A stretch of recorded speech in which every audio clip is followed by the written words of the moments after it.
also for us to move for the restaurant also. And maybe at some point we grow and become something even larger. We just haven't figured out what that is yet. Yes, sir. Last month y'all asked a question, I think, of the rum distributor, possibilities of growing cane, etc. Is that something that is a possibility here? 1 week. No, it's definitely a possibility.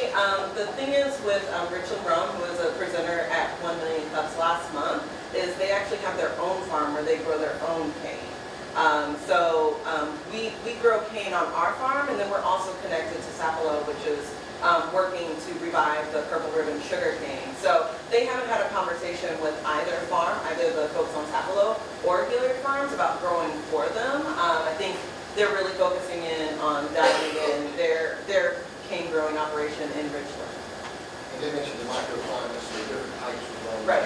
But the coast used to be, before cotton, there was cane, there was rice, and so, we've done a lot of work with Anson Mills, specifically around growing trials around rice and cane.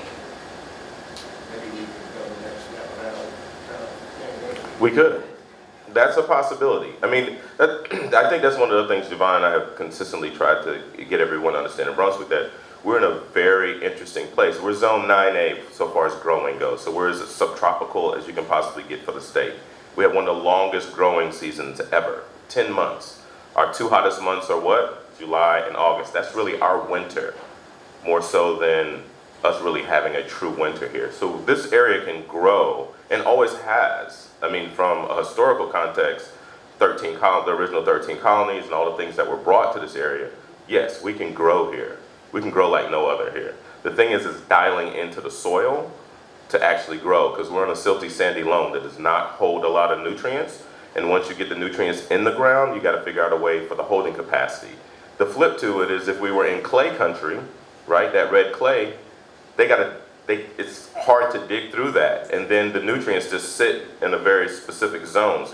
So we kind of have to create that balance here and figure it out. I mean, everybody knows about the ecology in the area and what the coast looks like. Well, all that's from rice plantations from way back in the day. We wouldn't have them if that didn't happen. So that's kind of some of those things that, are we going to dial back into some of those things that used to be here on the coast when it comes to food? I mean, fish is the start. If we could get rice back here, if we could get cane back here, we can create our own economic engine with that inside this space that's agriculturally driven. The state is, the state itself is an agrarian state. It's just, I think it's 7 out of 10 jobs in the state supports agriculture in some shape, form, or fashion, to include golfing. So, if you're trying to figure it out, that's a way to go. Yes? Just listen to you talk. It sounds like time is your nemesis. Always. There's not enough for you to go around. There's not. Javon will tell you. You've got the restaurant basically down pat. It's the farm there's not enough for you to go around. So have you ever considered the 4-H clubs that are around bringing these kids in to help with the farm? They walk away with such a knowledge. I think the 4-H club is the only club that hasn't made it onto the farm. We've brought Salt Marsh Soldiers on. We've brought at least 5 schools have been out to the farm. We brought the Y. And we brought the YMCA out to the farm, the YWCA, out to the farm. In Bridgeville at Penitentiary, they took the inmates and taught them how to raise cattle and farm, and they actually produce their own vegetables and chickens and all that kind of stuff that they run the penitentiary with. Mm-hmm. Is that something that you might consider to help rehabilitate people from the lake? Penitentiary work, probably not. No, I mean, here's the way I look at it. The land's been in my family since 1874. And there's a very specific ethos that we want to make sure that we continuously have on that farm. And my family lives out on that farm too, not just like me and Javon and I, but I also have cousins, my mom, my dad, everybody lives out there. So we're very cognizant about people, right? We're very cognizant about everything that happens on that farm. So that's one of the reasons that we love doing charitable events on the farm, because it gives back to the community. we're also very cautious about things like who actually is the worker, right? And who actually is going to be around my children, my cousin's children. All that is a serious play on what really happens in life. So I think that if we found the right labor pool, yes. But farming is romanticized right now,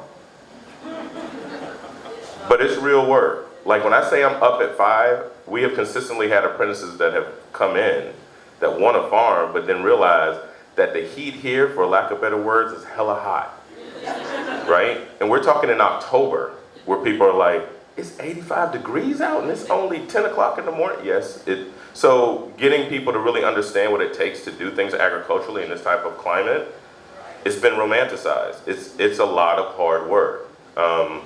So yeah, creating more people that are like me, yes, that would be a great thing.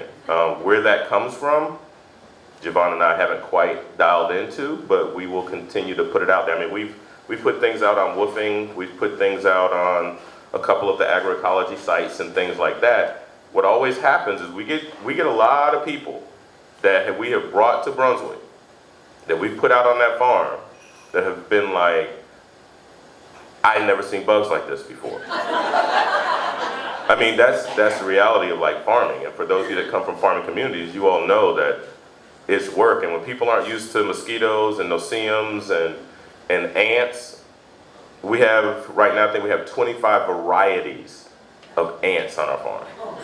So just to put that in perspective, that's definitely my time. No? Not? Okay. Why do they have these bells going? Any other questions? Any other questions? None? Well, thank you. Oh, yes, ma'am. In your first year, what do you feel like your biggest challenge has been? Whew. That would go back to labor.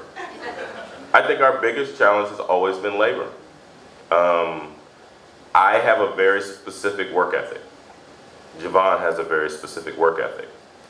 And I will never ask anyone to work harder than I work inside of my restaurant. But if you bring your butt in there 5 hours after I've been there, you better be able to keep up. And that has been a really serious challenge, is finding people that really want to.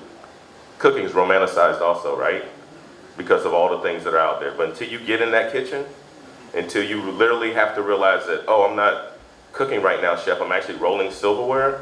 Oh wait, I'm mopping the floor. Oh wait, the dishwasher didn't come in, so now I'm washing dishes. That's what this is all about. You're a Swiss Army knife. Javon tells every person that comes to work for us, you are a Swiss Army knife. You better have every tool in your toolbox to work with us. And that's what the restaurant business is about. So cooks don't just cook, servers don't just serve. So everybody does everything.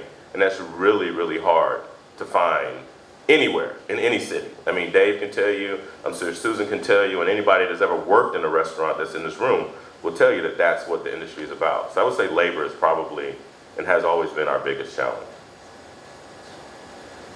Thank you.